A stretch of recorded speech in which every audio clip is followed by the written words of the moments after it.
इतनी गरीबी दे दी, वो ये सोचता है कि हे परमात्मा, आज का मेरे बच्चों का भोजन हो गया और कल को मेरे बच्चों का भोजन कैसे होगा।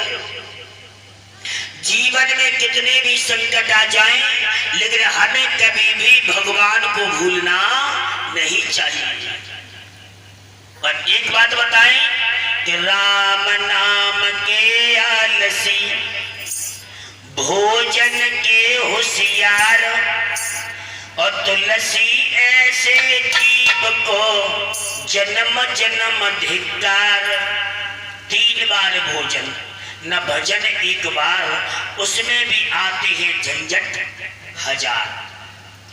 यानी मनुष्य दिन में 3 बार भोजन करता है, सुबह, दोपहर और शाम, लेकिन भगवान का भजन एक टाइम भी नहीं करता। और कभी अगर भगवान का भजन करने को तैयार हो जाए तो अनेक झंझट आ जाते हैं। जो भी लफड़ा है ना, इस पापी मन का है। इंसान कहता है ना कि एक मन कह रहा है मेरा मैं बाजार जाऊं, एक मन कह रहा है मेरा मैं बाजार ना जाऊं।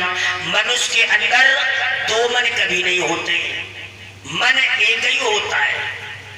एक मन होता है जो कि चंचल और शैतान होता है, और एक होती है बुद्धि।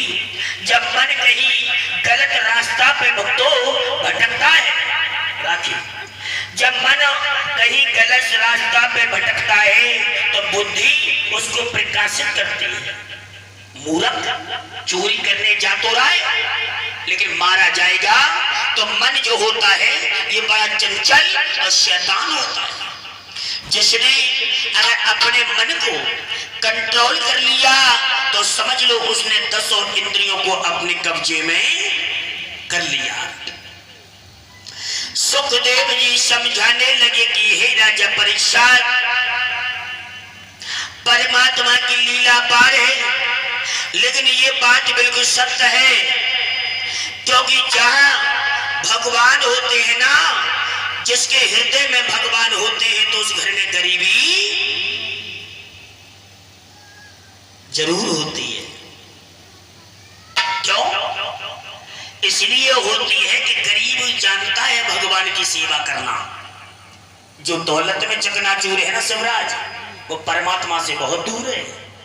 जो दौलत में चकनाचूर है वो परमात्मा से बहुत दूर है। जैसे कि मनुष्य भगवान का भक्त गरीब जरूर होगा, लेकिन उसका प्रमाण लास्ट में बहुत अच्छा होता है।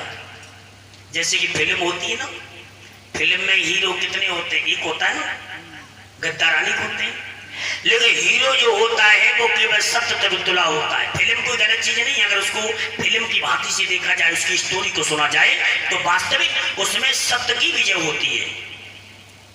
लेकिन कुछ लोग उसको गलती नीति से प्रयोग करते हैं। लेकिन इसी प्रकार से जैसे कि फिल्म में हीरो की जीत होती है, उसी प्रकार से हमारे जीवन में सबसे ज्यादा जीत धर्म की होती है। भाइयों बहनों, क्योंकि हमें 3 बार भोजन करते हैं तो 1 बार भगवान का भजन भी करना चाहिए। माताओं बहनों, आपको बहुत बड़ी सीख और प्रेरणा देकर के जा रहा हूं। जीवन में सब कार्य करना, लेकिन जीवन में सास, ससुर, दौरानी, जिठानी, नंदोई सबको अपने हृदय में बसा करके रखना। ये जिंदे देवी देवताएं हमारे। अगर तुम चामुंडा मैया पे एक लोटा जाके चढ़ा रहे हो, मैं ये नहीं कह रहा हूं कि देवी देवताओं को मत मानो, लेकिन देवी देवताओं को मानने के साथ साथ अपने सास को माँ का दर्जा दो, ससुर को पिता का दर्जा दो, और अपनी नंद को बहन का दर्जा दो। क्यों? क्योंकि हमारे ये जिंदे देवी देवता हैं। अगर हमारे लला को तबीयत खराब हो जाए या हमारी तबीयत खराब हो जाए तो चामुंडा मैया, देवी मैया तुम्हें 1 गिलास पानी में दे में नहीं आवे। अगर टुकरिया के बिल्कुल मुंह में गस्सों तक नहीं गो तो टुकरिया को तरस आ जाएगा। आज हमारी बहू ने 3 दिन होगी कुछ खाओ नहीं है।